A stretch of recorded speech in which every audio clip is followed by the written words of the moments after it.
Hello and welcome to another episode of PodcastDX, the show that brings you interviews with people just like you whose lives were forever changed by a medical diagnosis. I'm Lita. I'm Ron. And I'm Jean Marie. Collectively, we're the hosts of PodcastDX. On today's show, we're speaking with Barby about a topic that few of our listeners or hosts may have heard of before. Migraine, nope, it keeps going, migraine aura-triggered seizure. Yeah. Welcome to the show, Barbie. Hi, Barbie. Hey, Ron. Hey, Jean Marie. Hey, Lita. Thank you guys so much for having me here to talk about this. You're welcome. Yes, previously we spoke with you regarding endometriosis, and we also talked with you about complex pain. And today we're here to talk to you about the migraine or triggered seizures. I guess the first question would be, what exactly is a migraine or triggered seizure? Well, another name for it that's shorter is migraine. Migralepsy. Migralepsy. And yes, and basically, I had a migraine disorder before I started developing seizures. But my seizures, after neurological testing, are triggered by the migraines. And so that's what the migraine or a triggered seizure, migralepsy, that's what that is that I have seizures that are involved with my migraines. Oh, so some people have a seizure and have a migraine afterwards. Mm-hmm. My migraines typically start first, and then the seizure comes on. Wow. So not only do you have the horrible effects of the migraine itself, but then you have seizures? Yes, exactly. And my first seizure, it was February 2015. And mind you, I've had migraines since 2002 after an auto accident, but I didn't have my first seizure until 2015 that I know of. But I was also on seizure medication for the complex pain. So I might have been having seizures, but they were suppressed by the medication. Okay. Gotcha. And I just didn't know it. Sure. But in 2015, I had that first seizure. And are these actual full-blown seizures like you would think with regular epilepsy? Actually, mine presents a little bit differently where my whole body doesn't shake. And when I'm having a seizure, I just kind of go limp. Okay. And sometimes I pee my pants. Okay. And my head will just droop, my body will just droop. And in my mind, I'm seeing and feeling in my brain an electrical storm. And like you would, like on a stormy night outside and you see all this lightning in the sky, I see that, but inside my brain. Okay. Wow. So, but you remember that after the seizure? Oh, yeah, I remember it. I see it. My brain is seeing it. Right. Or it's projecting an image to my conscious Sure, right. This is what is happening. The first time it happened, I thought that my husband and I had just left the hospital visit, and we were driving home, and I thought that I thought we were in an accident, and our car was doing like rollover flipping. I didn't know what was going on, but I just went limp, and then by the time I could talk, all my words were mixed up. I'm like, tree, cow, but I thought I was saying what just happened. Right. Are we okay? Like, are you okay? Am I okay? Because I thought we were just in a car accident, but it was actually a seizure.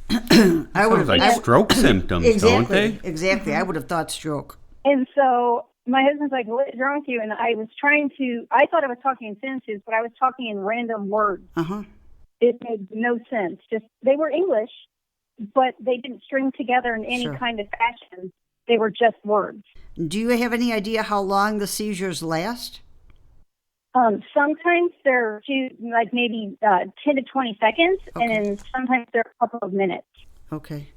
So a lot of the times when I first started having them, my husband would be at work when I would have them. And so I would wait, I would go through it, and then I'd be like, and I got to clean up. I just peed myself. I have to clean that up. And immediately following the seizure, I would be extremely hungry, like hungrier than I feel like I hadn't eaten in weeks. And I would also be extremely tired. So then I would like raid the kitchen, but fall asleep eating because I was wow. so hungry and so tired at the same time. This is like every time I have a seizure, even today, this is what happens. It's But like but now every time you get a migraine, you'll get a seizure now? Not every time. Okay. I'm on a stronger dose of seizure medication, but it's too expensive. So I'm supposed to take it every day, and I can't afford to take it every day. So when I get a migraine or I feel like something could be happening with a seizure, I take the seizure medication, but I'm supposed to be taking it daily to stop the seizures from happening more often. Yeah, prophylactically. Preventative. Preventative, right. Prophylactically. Right. Yeah, the line cut for a second.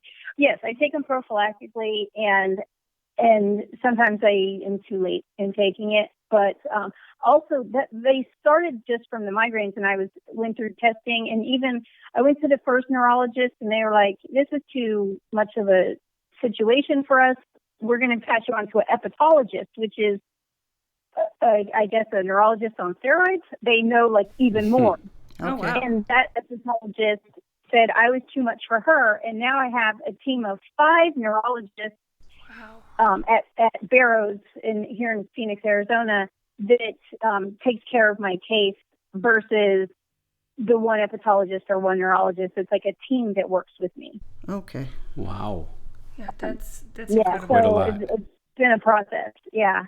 And you didn't have seizures before all of this? You didn't have like seizures when you were, a child or anything of that nature? No. Okay. It seemed for me like it came out of the blue. Okay. After working with all of the specialists, they believe that because of the medications, the seizure medication I was taking for the complex pain, they thought that it was being suppressed, and I've actually had them longer than I did. But I don't know that. I don't have any proof of that.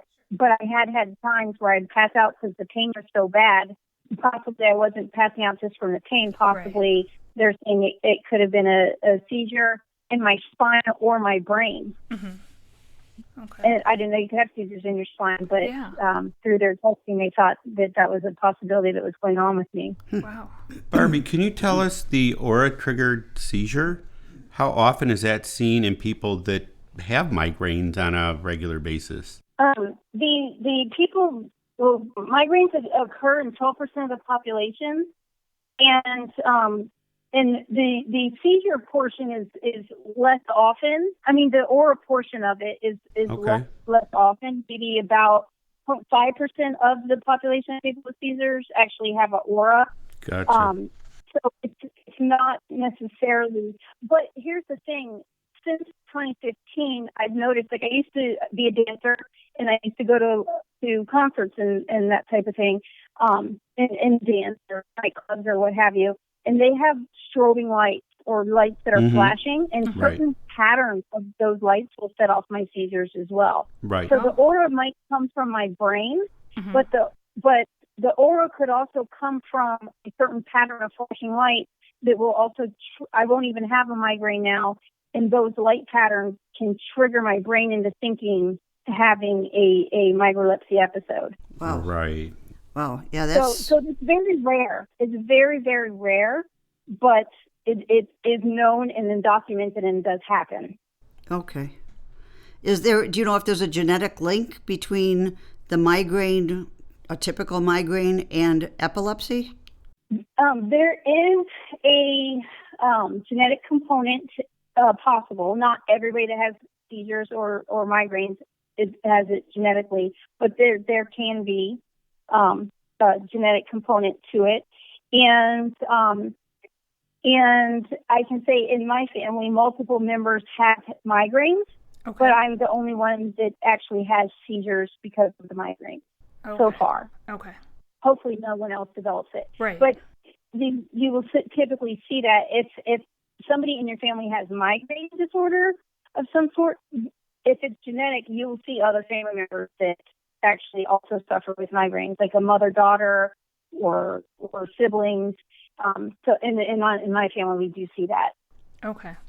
And Barbie, What do you do when you're going to be going through one of these episodes? Like you said before, you might be home alone.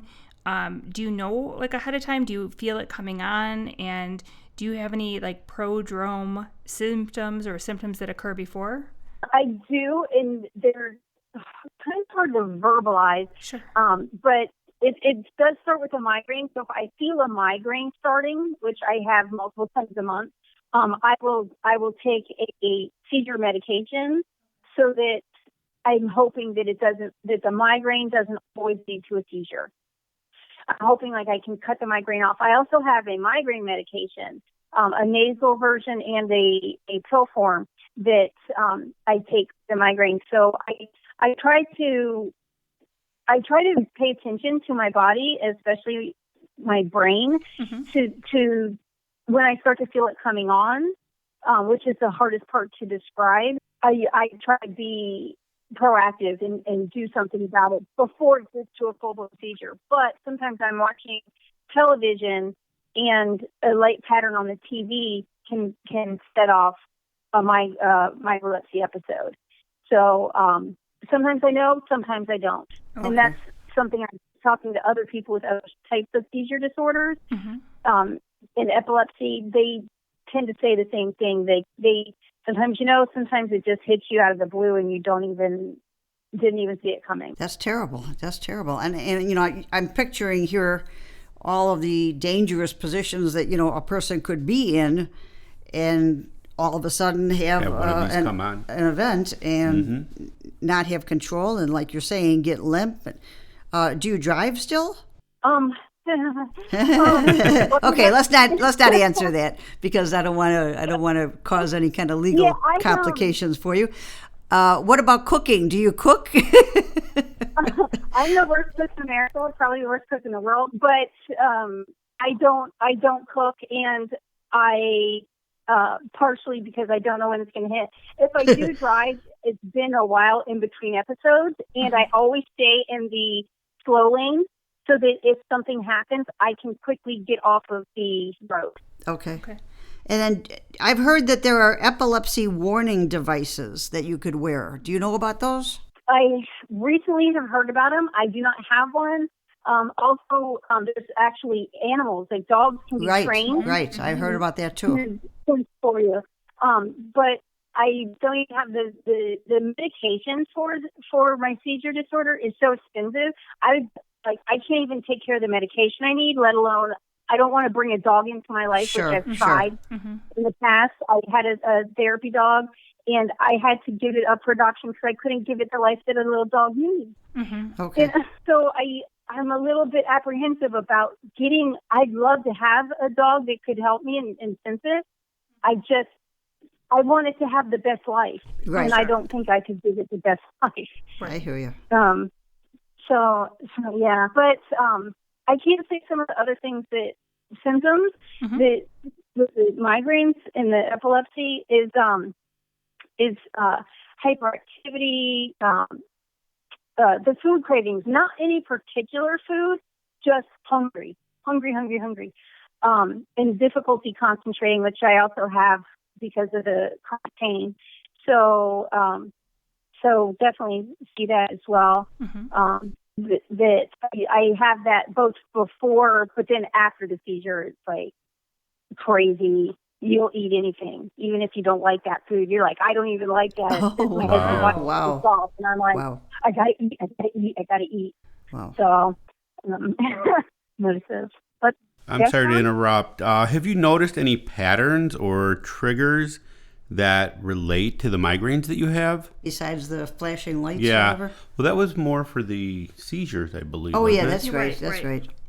Right. Those are the flashing lights kick off the seizures. For the migraine, I don't. If I overwork myself, I know, like, if I have a speaking engagement or I'm out doing something, I know that I need to take time before and after, or my symptoms and migraines will worsen. I have to take time before and after to rest and to like fatigue maybe causes that, or stress, maybe stress, fatigue, stress, things like that. Yes, the stress levels definitely will cause exacerbation in all of my symptoms for all of my conditions. So definitely, I try to have a stress-free life. I try to not watch violent or scary movies or even cartoons. I'm like, oh, this is just not for me right now. I'll turn it off. I try to have a zen, peaceful life. We put up blackout curtains throughout our house to keep the lights low. And I do use music therapy, but I have like a set music list. I don't just put any music on and hope that the next song is going to be okay. I have a set list that I listen to help control some of the symptoms before they exacerbate. I've heard Paul Simon has a really good selection of music. Sorry, I'm very, very sorry. There's a backstory to that we don't have time for. My apologies. When our episode on obsessions comes out, you'll hear all about it. Barbie, like you were saying, after a migraine or a seizure that you're very hungry. Can you tell us more about the recovery phase that you experience after a migraine or a triggered seizure? Yes, like I said, the extreme fatigue, the body aches, the trouble concentrating, the dizziness, sensitivity to light, sensitivity to sounds. All of that is going on. I have to, we shut the blackout curtains. We quiet the whole house. Luckily, we don't have children or pets, so it's easier to do for me. And I literally, I have to clean up if I do vomit from it. Sometimes I do vomit, or like I said, sometimes I go to the bathroom by myself during the seizure. So I have to get that cleaned up. When my husband was working outside the house, I had to do that on my own. But he's actually at home now, working from home, so it's very helpful to have him here. When I do have a seizure. Wonderful. In public, it's very embarrassing, so I have to bring extra clothes with me. No, in my car, I have blankets, pillows. We have an air mattress that we can blow up and lay our seats down, so I can go. Because I'm telling you, the amount of intensity that you need to sleep and you need to eat is so overwhelming that you're just gonna sleep. You're going to have this, you don't even have a choice of, but I got to get this work done, or I got to get this or that. You don't have a choice. You're going to have severe fatigue, not just chronic fatigue, severe. And so we just get things moved around me. Like, I don't shake violently. I've seen other people have seizures right in front of me that they have the shaking episodes. I don't have that, but we still want to have a safe environment around me. And also, if somebody's new or visiting, or we're visiting with somebody when it happens, like having at least somebody there that knows, okay, just stay calm, don't dial 911, give me time to get through the seizure and the procedure. And yes, I know I teach stuff that's embarrassing. You don't got to be like, you just teach yourself.